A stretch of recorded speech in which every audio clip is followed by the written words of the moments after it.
बिस्मिल्लाहिर्रहमानिर्रहीम। अस्सलामुअलैकुम वरहमतुल्लाहि वबरकातुह। जी नाज़रीन, अज मैं तुहाडे नाल अदाकारा नगमा बेगम दी एक ज़िंदगी का बहुत ही अहम वाक़या जिहड़ा मैं तुहाडे अगे रखण लगा।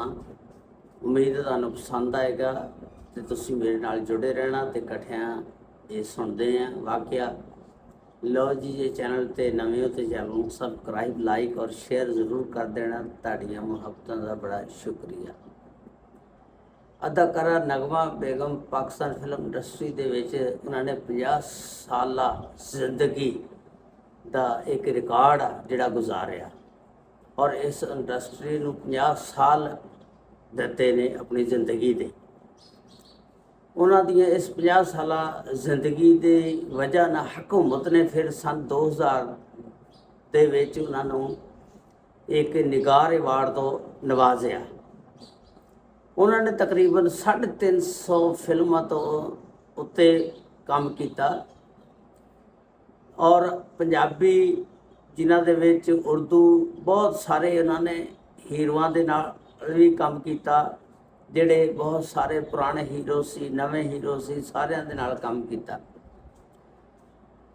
उन्हां दी जिंदगी का वाक़या इस तरह कि उस वेले जनरल याहिया खान की हुकूमत सी ते कई लोग जनरल याहिया खान दे नाल इन्हां दे तलकात भी जोड़ते सी, क्योंकि उस वेले तलकात मलका तरन्नुम नूर जहां रानी बेगम दे और नाल नाल कहते सी नगमा बेगम दे भी जनरल याहिया खान साहब दे नाल बहुत ज़्यादा तलकात सी।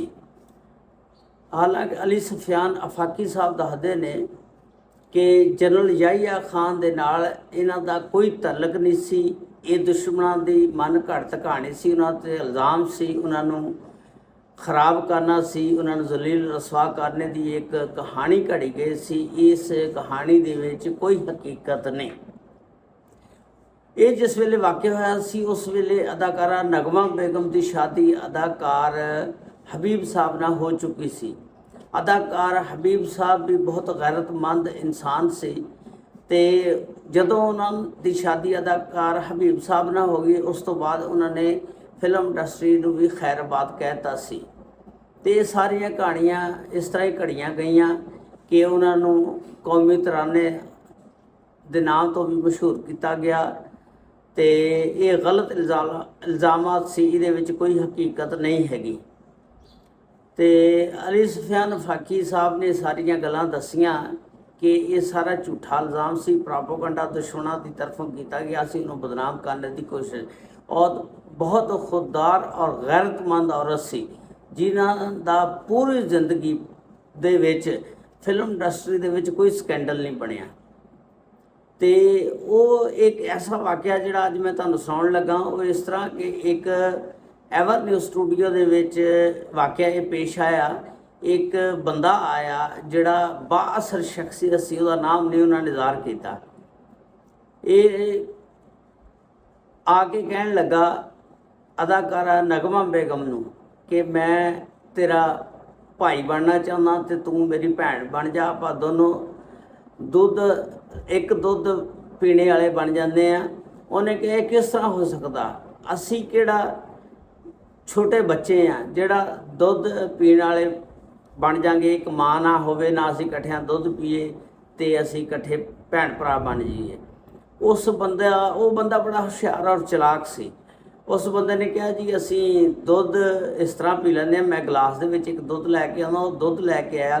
उन्हें कहा लो जी अद्धा तुसीं पी लो तो अद्धा मैं पी लैना।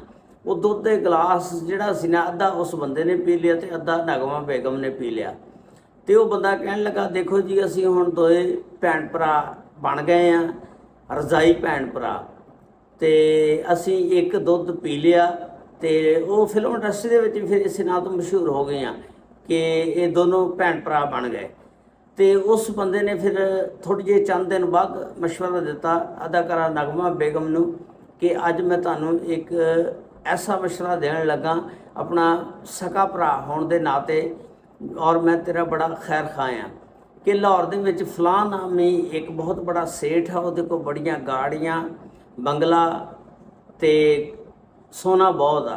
तो इस तरह कर उन्होंने अपने ਜੰਗਲ ਦੇ ਵਿੱਚ ਫਸਾ ਕੇ ਮੈਂ ਉਹਦੇ ਨਾਲ ਗੱਲ ਕਰਦਾ, ਤੂੰ ਉਹਦੇ ਨਾਲ ਸ਼ਾਦੀ ਕਰ ਲਾ ਜਾਂ ਜੋ ਵੀ ਕਰਨਾ ਉਹਨੂੰ ਘੇਰ ਲਾ, ਉਹ ਸਾਰੀਆਂ ਕੋਠੀਆਂ ਬੰਗਲੇ ਤੇਰੇ ਨਾਲ ਲਵਾਉਣ ਨੂੰ ਤਿਆਰ ਆ। ਤੇ ਜਿਸ ਵੇਲੇ ਅਦਾਕਾਰਾ ਨਗਮਾ ਬੇਗਮ ਨੇ ਇਹ ਗੱਲ ਸੁਣੀ ਤੇ ਅਦਾਕਾਰਾ ਨਗਮਾ ਬੇਗਮ ਉਹਦੇ ਉੱਤੇ ਚੜ੍ਹ ਗਈ। ਉਹਨੇ ਕਿਹਾ ਮੈਂ ਜੁੱਤੀ ਦੇ ਨੋਕ ਤੇ ਰੱਖਦੀ ਹੈਗਾ ਇਹ ਕੰਮ ਨੂੰ, ਤੇ ਤੂੰ ਇਹ ਕਿਸ ਤਰ੍ਹਾਂ ਬੇਸ਼ਰਮੀ ਵਾਲੀ ਗੱਲ ਕੀਤੀ, ਕੋ ਤੇਰੇ 'ਚ ਗੈਰਤ ਦਾ ਮਾਦਾ ਹੈ, ਬੇਸ਼ਰਮ ਬੇਹਯਾ, ਮੈਂ ਤੈਨੂੰ ਕੋਈ ਇਸ ਤਰ੍ਹਾਂ ਦੀ ਔਰਤ ਲੱਗਦੀ ਹਾਂ। ਤੇ ਚੰਗਾ ਉਹਨੂੰ ਝਾੜਿਆ ਉਸ ਬੰਦੇ ਨੂੰ। ਤੇ ਇਸ ਤਰ੍ਹਾਂ ਇਹ ਇਹਨਾਂ ਨੇ ਖੁਦਦਾਰ ਔਰਤ ਸੀ, ਬੇਗੈਰਤ ਨਹੀਂ ਸੀ ਹੈਗੀ, ਗੈਰਤਮੰਦ ਔਰਤ ਸੀ। ਤੇ ਹਾਲਾਂਕਿ ਇਸ ਤਰ੍ਹਾਂ ਦੇ ਦਲਾਲ ਕਿਸਮ ਦੇ ਲੋਕ ਬਹੁਤ ਸਾਰੀਆਂ ਅਦਾਕਾਰਾਂ ਦੇ ਭਾਈ ਬਣ ਕੇ ਦਲਾਲੀ ਕਰਦੇ ਆ। ਔਰ ਕਈ ਅਦਾਕਾਰਾਂ ਫਿਰ ਕਈ ਐਸੀਆਂ ਔਰਤਾਂ ਨੇ ਜਿਹੜੀਆਂ ਇਹੋ ਜਿਹੇ ਦਲਾਲੀ ਭਾਈਆਂ ਨੂੰ ਨਾਲ ਲਾ ਕੇ ਜੋੜ ਕੇ ਰੱਖਦੀਆਂ। ਤੇ ਇਹ ਇਸ ਤਰ੍ਹਾਂ ਦਾ ਵਾਕਿਆ ਸੀ ਜਿਹੜਾ ਮੈਂ ਤੁਹਾਨੂੰ ਬਿਆਨ ਕੀਤਾ। ਅਦਾਕਾਰਾ ਨਗਮਾ ਬਹੁਤ ਗੈਰਤਮੰਦ ਖੁਦਦਾਰ ਔਰਤ ਸੀ। ਹਜੇ ਤੱਕ ਵੀ ਕਿਸੇ ਦੇ ਅੱਗੇ ਉਹ ਆਪਣੀ ਭੀਖ ਨਹੀਂ ਮੰਗਦੀਆਂ, ਕਿਸੇ ਦੇ ਅੱਗੇ ਕੋਈ ਸਵਾਲ ਨਹੀਂ ਕਰਦੀਆਂ, ਖੁਦਦਾਰੀ ਵਾਲੀ ਜ਼ਿੰਦਗੀ ਗੁਜ਼ਾਰਦੀਆਂ। ਬੇਸ਼ੱਕ ਉਹ ਮੁਫਲਿਸ ਆ, ਗਰੀਬੀ ਵਾਲੀ ਜ਼ਿੰਦਗੀ ਗੁਜ਼ਾਰਦੀਆਂ, ਲੇਕਿਨ ਕਿਸੇ ਦੇ ਅੱਗੇ ਹੱਥ ਨਹੀਂ ਫੈਲਾਉਂਦੀਆਂ। ਅੱਲਾਹ ਤਾਲਾ ਅਦਾਕਾਰਾ ਨਗਮਾ ਬੇਗਮ ਨੂੰ ਆਪਣੀ ਰਹਿਮਤ ਦੇ ਨਾਲ ਨਵਾਜ਼ੇ ਔਰ ਸਾਰਿਆਂ ਤੇ ਅੱਲਾਹ ਤਾਲਾ ਰਹਿਮਤਾਂ ਫਰਮਾਏ। ਉਮੀਦ ਹੈ ਸਟੋਰੀ ਤੁਹਾਨੂੰ ਪਸੰਦ ਆਈ ਹੋਏਗੀ। अस्सलामु अलैकुम व रहमतुल्लाहि व बरकातुहू।